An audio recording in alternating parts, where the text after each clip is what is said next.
Oui, plusieurs personnes pensent que Bethel, c'est Moïse. Non. La grâce que j'ai, Ndesalike, n'a s'est démarqué. Et aujourd'hui, quand on me voit, à cause de mon nom, on voit directement Bethel. Mais dans le document, je ne suis pas le propriétaire de l'église Cité Bethel. Le numéro 1, le représentant légal de l'église Bethel, c'est l'apôtre Emmanuel Mbiye. Donc je suis pasteur comme... Loin des études bibliques, ici on est plus proche d'une véritable formation en marketing.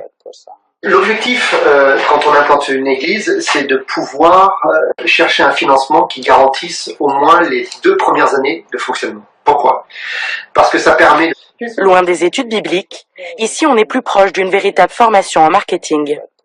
L'objectif, quand on implante une église, c'est de pouvoir chercher un financement qui garantisse au moins les 2 premières années de fonctionnement. Pourquoi? Parce que ça permet...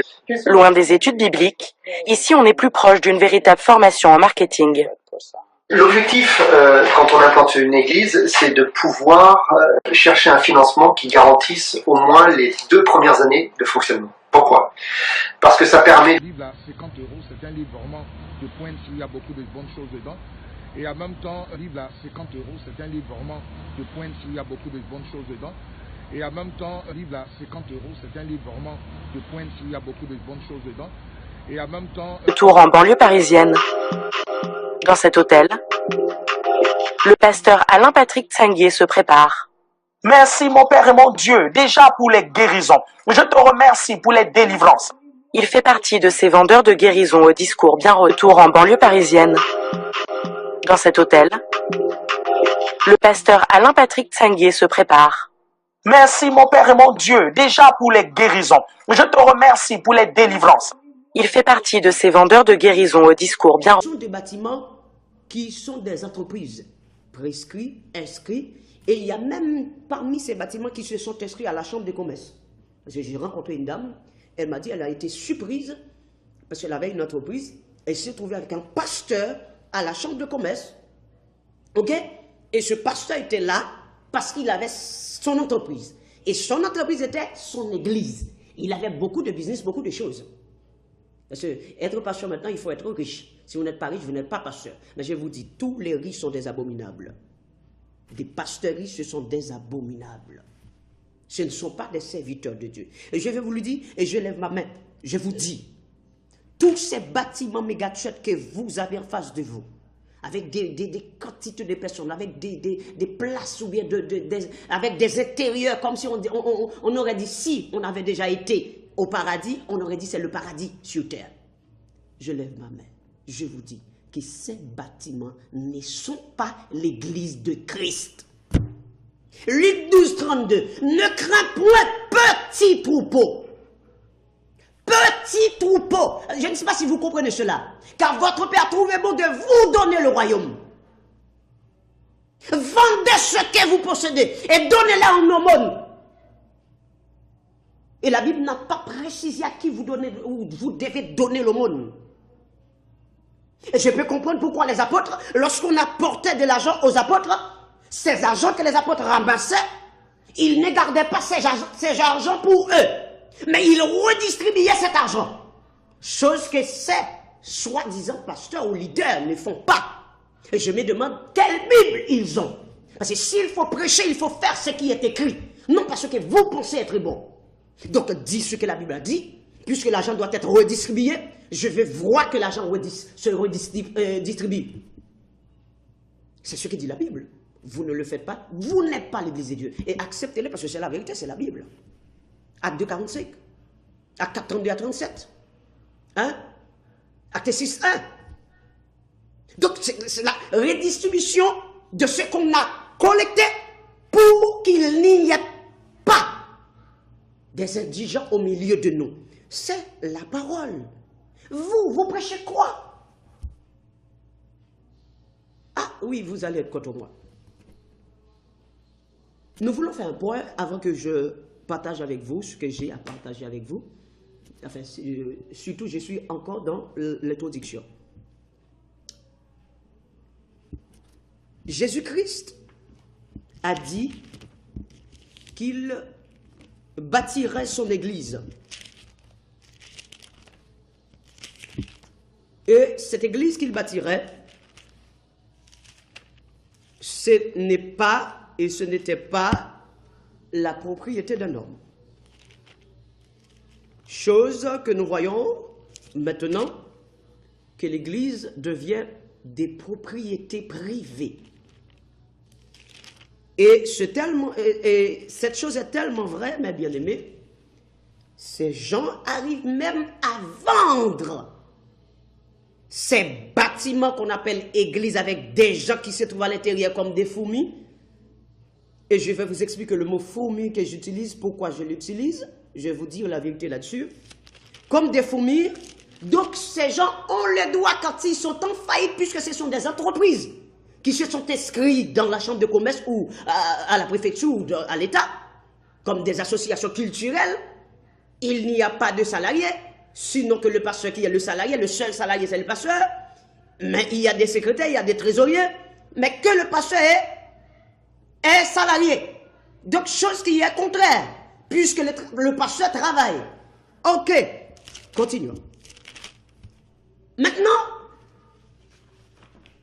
si cette entreprise fait faillite, eh bien ces gens ont le droit de vendre cette entreprise qu'on appelle l'église et d'aller reconstruire ailleurs. Nous avons deux exemples que tout le monde à Saint-Martin le sait bien. Il y avait un citoyen à la partie hollandaise, il avait une entreprise, je n'appelle pas ça église, une entreprise. Parce que s'il l'a vendue, ce n'est pas l'église de Jésus-Christ. Parce qu'aucun vagabond, aucun brigand, aucun ravisseur ne peut pas vendre l'église qui appartient à Jésus-Christ. C'est pourquoi nous ne sommes pas attachés avec un bâtiment. Nous ne sommes pas attachés avec une domination. Nous ne sommes pas attachés à rien. Nous pouvons réunir partout, n'importe où, à n'importe quel moment, pour chercher Dieu et prêcher la parole. Donc maintenant, il a vendu cette entreprise qu'on appelle église, entre guillemets. On m'avait dit le chiffre 43 000 $. Je ne sais pas si c'est vrai, si c'est faux, mais c'est confirmé parce que beaucoup de gens me disent la même chose. Et il y a un autre, je dirais, lui c'est un faux pasteur, je dirais, abominable. Parce que dis-moi, si vous avez l'Esprit de Dieu, vous ne pouvez pas accepter qu'un pasteur, si vous êtes pas comme il n'était pas. Donc il vient d'arriver, il vient, je dirais, d'initier ou bien d'entrer dans la confrérie des faux pasteurs. Parce qu'il n'était pas pasteur, tout de suite il a une entreprise, donc il est devenu entrepreneur. Donc ce n'est pas pasteur, mais c'est entrepreneur. Ok? Donc en tant qu'entrepreneur ou chef d'entreprise, il a acheté cette église, 43 000 $, selon les on dit, et confirmé. Et après avoir vendu cette église avec les gens qui se trouvent à l'intérieur, comme des petits cabris, des poules, des pigeons, des toutrelles, ensuite, il est allé en République dominicaine, il a reconstruit, ou bien je dirais, il a refondé 8 autres entreprises qu'on appelle l'église. Et cet homme aujourd'hui à Saint-Martin, il est pasteur, en sachant qu'il a acheté ce qu'il appelle église là. Mais, bien aimé, réfléchissez. Vous pouvez me frapper, je n'ai aucun problème avec cela. Parce que je sais que c'est la vérité. Si je travaillais pour la patrie, je renoncerais à cette tâche. Parce que automatiquement j'aurais dit, non, je ne veux pas mourir ainsi parce que la patrie ne ferait rien pour moi. Parce que la patrie ne pourrait pas me ressusciter au dernier jour. Mais je ne travaille pas pour un homme. Donc réfléchissez. Soyons sérieux, mes bien-aimés. Vous qui ayez les sentiments, qui avez le sentiment de Christ en vous. Est-ce que ça c'est une église ou une entreprise? Réfléchissez. En sachant que le soi-disant faux pasteur l'a acheté 43 000 $. Et beaucoup de gens aillent là-dedans.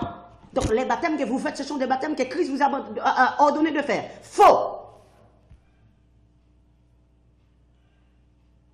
Et tout de suite, on dit que les oiseaux de même plumage volent ensemble. Donc tout de suite après, vous le voyez, et au milieu des autres faux comme lui, des faux pasteurs comme lui.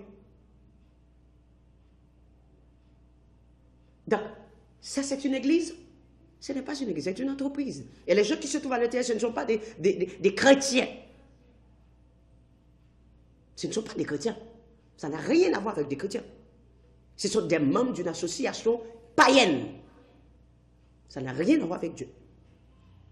Il y a un autre monsieur aux États-Unis.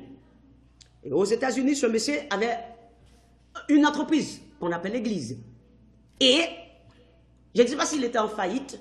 Qu'est-ce qui s'est passé? Comme ce monsieur-là, peut-être il était en faillite, il ne voulait pas faire faillite parce que c'est une entreprise. Donc il a décidé de vendre son entreprise. Et ce monsieur, il a vendu cette entreprise qu'on appelle l'église, $1 million. Et après, il a reconstruit une autre entreprise juste à côté. Et les provisions, les produits, j'appelle les fidèles des produits. Ces produits-là vont dans ce bâtiment. Et après, le pasteur qui avait acheté l'église dit, mais qu'est-ce que tu m'as fait là? Tu m'as vendu une église. Hein? Regarde, tu as construit une autre là et tu as pris tous mes membres. Mais ce n'est pas possible, ce n'était pas ça le contrat. Donc, pour voir que les gens, ce sont des égarés, des aveugles, des zombies, des esclaves mentaux, colonisés mentalement. Ça n'a rien avec des serviteurs de Dieu. Et quand je vous dis que ces églises ne sont pas des églises de Dieu, ce ne sont pas des églises de Dieu. Ça n'a rien à voir. Rien à voir. C'est tout ce bâtiment-là. Donc, c'est ça. Or, ouvrez votre Bible dans Matthieu 16. Matthieu 16, à partir du verset 15. Parce que je vais vous expliquer quelque chose avant que je partage avec vous ce que j'ai à partager avec vous. Parce que je vais être précis. Matthieu 16, 15, à continuer. Je m'arrêterai là où je dois m'arrêter. Le verset 15. Et vous, leur dit-il, à savoir Jésus, qui dites-vous que je suis? Simon-Pierre répondit, tu es le Christ, le Fils du Dieu vivant. Jésus, reprenant la parole, lui dit, tu es heureux. Ah, être révélé, c'est un bonheur. Hein? Le fait d'être révélé de la personne de Jésus-Christ, on est heureux, hein? C'est une grâce. Vous êtes heureux si vous êtes révélé de la personne de Jésus-Christ. Donc tu es heureux, Simon, fils de Jonas, car ce ne sont pas la chair et le sang qui t'ont révélé cela. La chair et le sang ne peuvent pas recevoir la révélation de Jésus-Christ. Des pasteurs sorciers ne peuvent pas être révélés.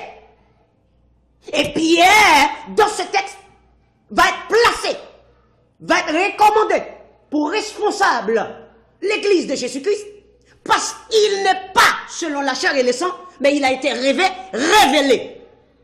Donc des pasteurs sorciers ne peuvent pas être révélés. On est clair là-dessus. Donc, il dit, la chair et le sang, ce n'est pas la chair et le sang qui t'ont révélé cela, mais c'est mon Père qui est dans les cieux. Donc, vous devez être révélés par le Père pour prêcher au nom de Jésus-Christ. C'est pas comme ça, vous venez comme si vous étiez ici, vous venez juste comme ça. Vous avez été en théologie. Un théologien n'est pas un pasteur, c'est un professionnel. Un pasteur théologien, c'est un professionnel, un entrepreneur. Il a été étudié pour monter son entreprise. Mais ce n'est pas un pasteur. Il faut faire la différence entre un théologien et un pasteur. Ce n'est pas n'importe qui est pasteur. Celui qui est pasteur, c'est quelqu'un qui est révélé. Et il a le sceau de sa révélation, le sceau de cet appel. Et vous pouvez le voir en lui, parce qu'il a été révélé. Donc on est clair là-dessus. Donc regardons le verset 18. Et moi je te dis, tu es Pierre.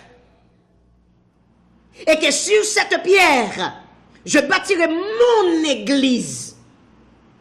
Donc là, ce faux pasteur qui se trouve à la partie hollandaise, qui a acheté cette entreprise, ce n'est pas l'église de Jésus-Christ, parce qu'on ne peut pas acheter l'église de Jésus-Christ. Jésus a dit mon église. Parce que qui tu es pour vendre l'église de Jésus-Christ? Qui tu es? Mon église, je bâtirai. C'est pas, quand j'entends des gens qui disent oui, nous allons construire une église. Oui, l'église a été construite, c'est l'anniversaire de l'église, la date. Vous êtes aveugle. Ce n'est pas vous qui bâtissez l'église de Jésus, c'est Jésus-Christ lui-même qui l'avait bâti depuis le jour de la Pentecôte.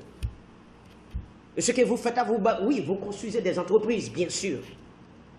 Vous fondez des entreprises, bien sûr. Des entreprises familiales, bien sûr. De père en fils, bien sûr. De mari à la femme, mais bien sûr. Mais l'église de Jésus-Christ, on ne bâtit pas ça.